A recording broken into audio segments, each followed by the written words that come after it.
बाराबंकी में अभी लोकसभा चुनाव हुए हैं और इस लोकसभा चुनाव में इंडिया गठबंधन के प्रत्याशी तनुज पूनिया ने ऐतिहासिक सफलता प्राप्त की है। 2,11,000 से ज़्यादा वोटों से इन्होंने भाजपा की राजरानी रावत को शिकस्त दी है।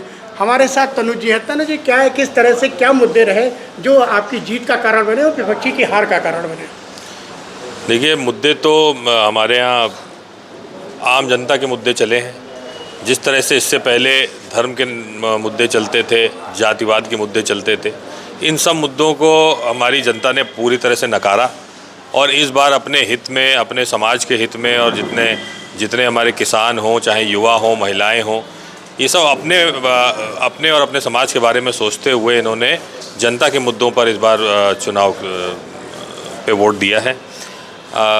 बाकी हम लोगों की मेहनत भी रही। पहले समाजवादी पार्टी अलग मेहनत करती थी, हम लोग अलग करते थे, अन्य सहयोगी दल अलग मेहनत करते थे, लेकिन इंडिया गठबंधन होने के बाद दोनों साथ में जब मेहनत करें तो एक मेहनत का भी असर हमको देखने को मिला है। घर घर हमारे नेताओं की बात, माननीय राहुल गांधी जी, माननीय अखिलेश यादव जी की बात घर घर जब पहुंची तो लोग उससे प्रभावित हुए, घोषणा पत्र से प्रभावित हुए और यही सब कारण है जिसकी वजह से आज यहाँ पे बाराबंकी में जीत मिली। हमने देखा नॉमिनेशन से लेकर और आखिरी समय में जब शपथ आपने अपना संसद में पहुंचे तब तक संविधान का एक किताब आपके हाथ में थी। जी, बिल्कुल।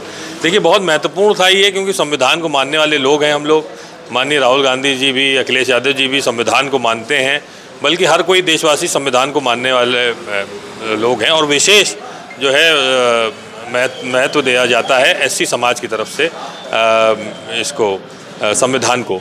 तो जिस तरह से सरकार ने आज से नहीं, बहुत पहले से, लेकिन विशेष रूप से इस बार तो उन्होंने कहा था कि 400 पार होने तो संविधान बदल देंगे, तो एक गुस्सा समाज में था, विशेष रूप से दलित समाज में, एससी समाज में था कि, और ओबीसी समाज में भी बहुत आक्रोश था इस बात का कि संविधान जिसने हमें सुरक्षा दी है, जिसने हमें इतना महत्व दिया है, जिसने हमें हर कोई प्रावधान हमें दिया गया है संविधान के माध्यम से, तो वही अगर ख़त्म हो जाएगा तो हम कहीं के नहीं रहेंगे। तो ये एक मैसेज चला गया था। तो हम भी उसको, संविधान को लोगों को जागरूक करने के लिए संविधान के प्रति वो किताब लेके चले थे। अगर बाराबंकी की बात करें तो क्या कुछ ऐसी मुद्दे हैं, ऐसी मूलभूत समस्याएं हैं जिनका निराकरण होना चाहिए था और पिछले 10 साल की सरकारों ने नहीं किया? देखिए, एक बहुत बड़ा मुद्दा है आपके पेपरमिंट का मुद्दा।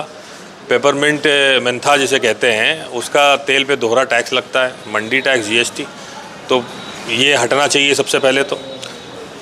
उसके अलावा एमएसपी के दायरे में उसको लाना चाहिए ताकि जिससे 900 रुपये तक में बिक रही है आज, तो ऐसा नहीं होना चाहिए। हमारे युवाओं को रोज़गार जो है नहीं कुछ खास मिला इस पिछले 10 साल में। हमारे किंतूर में एक पॉलीटेक्निक खुला हुआ है, बिल्डिंग बनी हुई है लेकिन उसमें कोई पढ़ता नहीं है, उसकी पढ़ाई कहीं और हो रही है।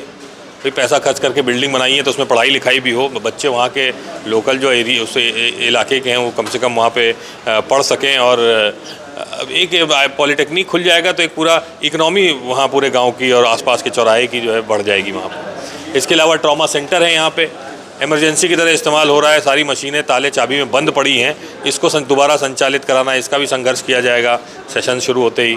हमारे जितने यहाँ पे युवा हैं उनके रोज़गार के लिए, रोज़गार की बहुत किल्लत है, इसकी बात अभी हो भी चुकी है, लेकिन